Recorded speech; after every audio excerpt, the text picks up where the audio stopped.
بسم اللہ الرحمن الرحیم۔ محمد صلی اللہ علیہ وسلم کا ستارہ چمکا۔ ملک شام کا ایک یہودی ایس مکہ کے کچھ فاصلے پر رہتا تھا۔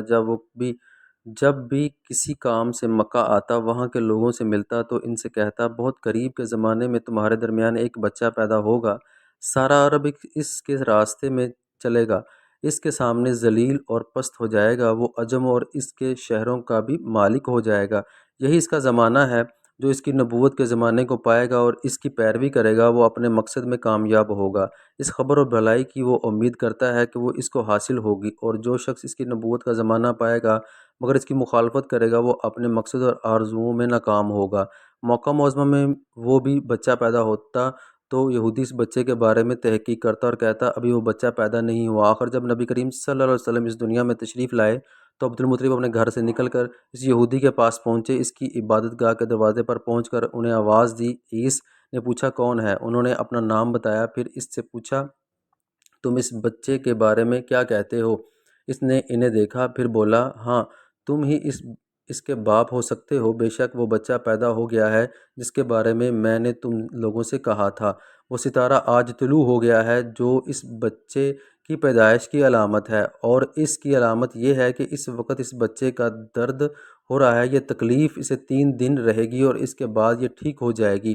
راہب نے یہ جو کہا تھا کہ بچہ 3 دن تک تکلیف میں رہے گا، تو اس کی تفصیل یہ ہے کہ آپ نے 3 دن تک دودھ نہیں پیا تھا۔ اور یہودی نے یہ جو کہا تھا کہ آپ اس کے باپ ہو سکتے ہیں، اس سے مراد یہ ہے کہ عربوں میں دادا کو باپ کہہ دیا جاتا ہے۔ اور نبی کریم صلی اللہ علیہ وسلم نے ایک بار خود فرمایا تھا، میں عبد المطلب کا بیٹا ہوں۔ یہودی نے عبد المطلب سے یہ بھی کہا تھا، اس بارے میں اپنی زبان بند رکھیں، یعنی کسی کو کچھ نہ بتائیں، ورنہ لوگ اس بچے سے زبردست حسد کریں گے، اتنا حسد کریں گے کہ آج تک کسی نے نہیں کیا، اور اس کی اس قدر سخت مخالفت ہوگی کہ دنیا میں کسی اور کی اتنی مخالفت نہیں ہوئی۔ پوتے کے متعلق یہ باتیں سن کر عبد المطلب نے عیس سے پوچھا، اس بچے کی عمر کتنی ہوگی؟ یہودی نے اس سوال کے جواب میں کہا، اگر اس بچے کی عمر تبھی ہوئی تو بھی 70 سال تک نہیں ہوگی، بلکہ اس سے پہلے ہی 61 یا 63 سال کی عمر میں وفات پا جائیں گے، اور اس کی امت کی اوسط عمر بھی اتنی ہوگی۔ اس کی پیدائش کے وقت دنیا کے بت ٹوٹ کر گر جائیں گے۔ یہ ساری علامات اس یہودی کی گزشتہ انبیاء پیش گوئیوں سے معلوم کی تھی، اور سب بالکل سچ ثابت ہوئیں۔ قریش کے کچھ لوگ عمر بن نفیل اور عبداللہ بن حجش وغیرہ ایک بت کے پاس جایا کرتے تھے۔ یہ اس رات اس کے پاس گئے۔ اس رات آپ صلی اللہ علیہ وسلم کی پیدائش ہوئی۔ انہوں نے دیکھا کہ وہ بت اوندے منہ گر پڑا ہے، اور ان لوگوں کو یہ بات بری لگی۔ انہوں نے اس کو اٹھایا، سیدھا کر دیا، مگر وہ پھر گر گیا۔ پھر انہوں نے اس کو اٹھایا، سیدھا کیا، اور پھر وہ الٹا ہو گیا، اور لوگوں کو بہت حیرت ہوئی کہ یہ بات بہت عجیب لگی۔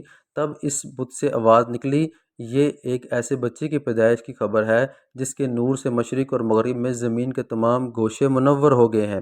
بت سے نکلنے والی آواز نے انہیں اور زیادہ حیرت زدہ کر دیا۔ اس کے علاوہ ایک واقعہ یہ پیش آیا کہ ایران کے شہنشاہ کسریٰ نوشیروان کا محل ہلنے لگا اور اس میں شگاف پڑ گیا۔ نوشیروان کا یہ محل نہایت مضبوط تھا، بڑے بڑے پتھروں اور چونے سے تعمیر کیا گیا تھا۔ اس واقعے سے پوری سلطنت میں دہشت پھیل گئی۔ شگاف پڑنے سے خوفناک آواز بھی نکلی تھی۔ محل کے 14 کنگرے ٹوٹ کر نیچے آ گرے تھے۔ آپ کی پیدائش پر ایک واقعہ یہ پیش آیا کہ فارس کے تمام آتش کدوں کی وہ آگ بجھ گئی جس کی وہ لوگ پوجا کرتے تھے، اور اسے بجھنے نہیں دیتے تھے، لیکن اس رات میں ایک ہی وقت میں تمام کے تمام آتش کدوں کی آگ انن فنن بجھ گئی۔ آگ کے بجھنے والوں میں رونا پیٹنا شروع ہو گیا۔ کسریٰ کے یہ تمام اطلاعات ملی تو اس کے ایک کاہن کو بلایا۔ اس نے اپنے محل میں شگاف پڑنے اور آتش کدوں کی آگ بجھنے کے واقعات اسے سنا کر پوچھا، آخر ایسا کیوں ہو رہا ہے؟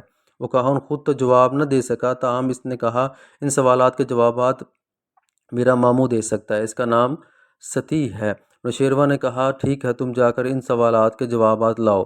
وہ گیا، ستی سے ملا، اسے یہ واقعات سنائے۔ اس نے سن کر کہا، ایک عصا والے نبی ظاہر ہوں گے جو عرب اور شام پر چھا جائیں گے، اور جو کچھ ہونے والا ہے ہو کر رہے گا۔ اس نے یہ جواب کسریٰ کو بتایا۔ اس وقت تک کسریٰ نے دوسرے کاہنوں سے بھی معلومات حاصل کر لی تھی، چنانچہ یہ سن کر اس نے کہا، تب پھر ابھی وہ وقت آنے میں دیر ہے، یعنی اس کا غلبہ میرے بعد ہوگا۔ پیدائش کے 7ویں دن عبد المطلب نے آپ کا عقیقہ کیا اور نام محمد رکھا۔ عربوں میں اس سے پہلے یہ نام کسی اور کا نہیں رکھا گیا تھا۔ قریش کو یہ نام عجیب سا لگا، چنانچہ کچھ لوگوں نے عبد المطلب سے کہا، اے عبد المطلب، کیا وجہ ہے کہ تم نے اس بچے کا نام اس کے باپ دادا کے نام پر نہیں رکھا بلکہ محمد رکھا، اور یہ نام نہ تو تمہارے باپ دادا میں سے کسی کا ہے اور نہ تمہاری قوم میں سے کسی کا ہے؟ عبد المطلب نے انہیں جواب دیا، میری تمنا ہے کہ آسمان میں اللہ تعالیٰ اس بچے کی تعریف فرمائے اور زمین پر لوگ اس کی تعریف کریں۔ محمد کے معنی ہے جس کی بہت زیادہ تعریف کی جائے۔ اسی طرح والدہ کی طرف سے آپ کا نام احمد رکھا گیا۔ احمد نام بھی اس سے پہلے کسی اور کا نہیں رکھا گیا تھا۔ مطلب یہ کہ ان دونوں ناموں کی اللہ تعالیٰ نے حفاظت کی اور کوئی بھی یہ نام نہ رکھ سکا۔ احمد کا مطلب ہے سب سے زیادہ تعریف کرنے والا۔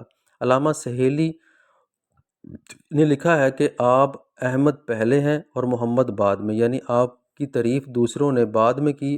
اس سے پہلے آپ کی شان یہ ہے کہ آپ اللہ کی سب سے زیادہ حمد و ثنا کرنے والے ہیں۔ پرانی کتابوں میں آپ کا نام احمد کا ذکر کیا گیا ہے۔ اپنی والدہ کے بعد سب سے پہلے آپ نے صوبیہ کا دودھ پیا۔ صوبیہ نبی کریم صلی اللہ علیہ وسلم کے چچا ابو لہب کی باندی تھیں۔ ان کو ابو لہب نے آپ کی پیدائش کی خوشی میں آزاد کر دیا تھا۔ صوبیہ نے آپ کو چند دن تک دودھ پلایا۔ انہیں دنوں میں صوبیہ کے ہاں اپنا بیٹا پیدا ہوا تھا۔ آپ کی والدہ نے آپ کو صرف 9 دن تک دودھ پلایا۔ اس کے بعد صوبیہ نے پلایا۔ پھر دودھ پلانے کی باری حضرت حلیمہ سعدیہ رضی اللہ تعالیٰ عنہ کی آئی۔ حضرت حلیمہ سعدیہ رضی اللہ تعالیٰ عنہ اپنی بستی میں روانہ ہوئیں۔ ان کے ساتھ ان کا دودھ پیتا بچہ اور شوہر بھی تھے۔ حضرت حلیمہ سعدیہ رضی اللہ تعالیٰ عنہ دوسری عورتوں کے بعد مکہ میں داخل ہوئیں۔ ان کا خچر بہت کمزور اور مریل تھا۔ ان کے ساتھ ان کی کمزور اور بوڑھی اور نٹنی تھی، وہ بہت آہستہ چلتی تھی۔ ان کی وجہ سے حلیمہ سعدیہ رضی اللہ تعالیٰ عنہ کا